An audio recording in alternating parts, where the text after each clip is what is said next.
What's the good word, y'all? Welcome to the New York Jets Syndicate channel. It's your boy DKB here. So we know that Robert Saleh, Joe Douglas, Nathaniel Hackett, they had a plan to bring Aaron Rodgers into the building, and part of that plan was making sure that he had probably the best weaponry supporting class in the NFL, right? You talk about bringing in Alan Lazard, adding him to Garrett Wilson, Corey Davis on the roster.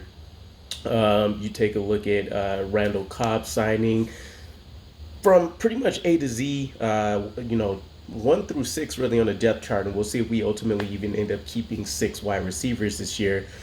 You feel really, really good about this. These are guys that generally are going to be number 2 or number 3 options on any other depth chart, and we have them playing our 4th, 5th, 6th spots for us. So definitely a great idea there. Looking back at the Odell Beckham situation, I think that's another indicator of the New York Jets not wanting to settle on what the talent level currently is or would be for the New York Jets, right? Ultimately, we didn't get him. It's reported. Still don't think we ever necessarily got it confirmed, but it looks like we had offered OBJ a contract that was guaranteed about $5 million. And much like the Ravens did, there's probably going to be a couple million more in incentives, which if he hit those could have bumped the ultimate value up. I think 12 million was the range that I've mentioned before, not in guarantees, but just in terms of total contractual value that he could have earned with incentives. I would have been comfortable with. The Ravens essentially swooped in and offered that, right? They gave him a 1 year, 15 million dollar deal. He could reach up to $18 million with performance incentives, I'm sure, with that, whether that be snap count or whether that be yardage, touchdown based, or some kind of accolades. Ultimately, he went where the money was, right? The Ravens ponied up. They wanted to use that, which appeared to work as part of their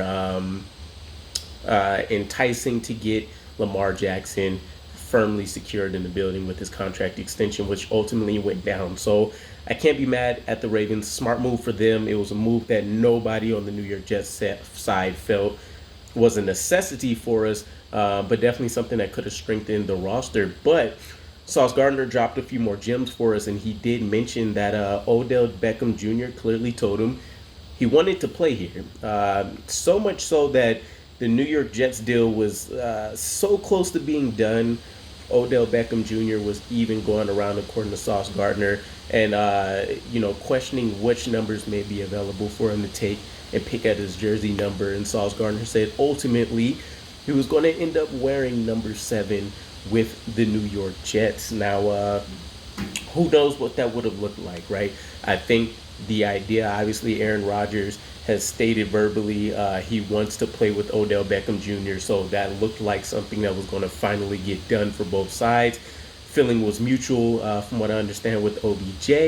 You talk about him returning to New York, where he started his career, and things really elevated for him.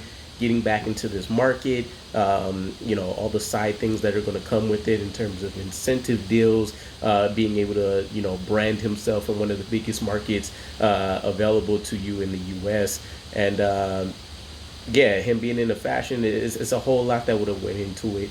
Ultimately, that fell through, but I think it is still fun to dream of a scenario where we're watching number 8 toss some balls to number 7, and what we're hoping is going to be a very prolific season for the New York Jets. But I just thought it was interesting. I think came as part of a recent interview or the documentary that Sauce Gardner dropped, which I'll check out. Maybe I'll end up dropping my thoughts on it, hopefully before the weekend is out. But yeah, just revisiting free agent moves. There's always some stuff that we wished we could have seen or would have been done for the New York Jets. But let me know where your thoughts are. Did you want Odell Beckham in the building with the Jets? Did you want to see him anywhere else? And was there a number specifically you thought would have fit him really well?